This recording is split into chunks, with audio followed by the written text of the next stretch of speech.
అందరికీ ముందుగా రాజ్యాంగ దినోత్సవ శుభాకాంక్షలు.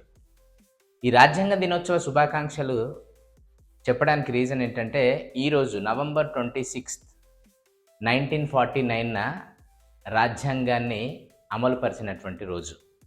సో మరి రాజ్యాంగం అంటే ఏమిటి అనేది చూసినట్టయితే, ఒక దేశానికి సంబంధించి విధి విధానాలు ఏ విధంగా ఉండాలి అంటే ప్రభుత్వ నిర్మాణం కావచ్చు, అలాగే దాని యొక్క విధి విధానాలు ఏ విధంగా ఉండాలి అనే దాని గురించి క్లుప్తంగా వివరించేదాన్నే రాజ్యాంగం అని పిలుస్తాం.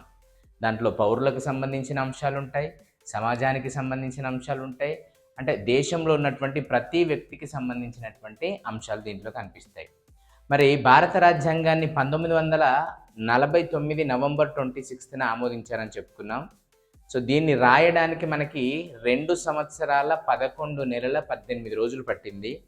64 లక్షల రూపాయలు ఖర్చు చేసి 60 దేశాల రాజ్యాంగాలను పరిశీలించి భారత రాజ్యాంగ నిర్మాతలు ఈ రాజ్యాంగాన్ని రాయటం జరిగింది.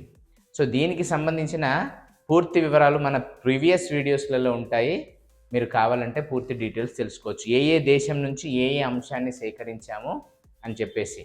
భారత రాజ్యాంగం గురించి డాక్టర్ బిఆర్ అంబేద్కర్ గారు మాట్లాడుతూ, ప్రపంచ రాజ్యాంగాలన్నింటినీ కొల్లగొట్టి భారత రాజ్యాంగాన్ని నిర్మించినందుకు భారత నిర్మాతలమైన మాకందరికీ చాలా గర్వంగా ఉందని చెప్పడం జరిగింది.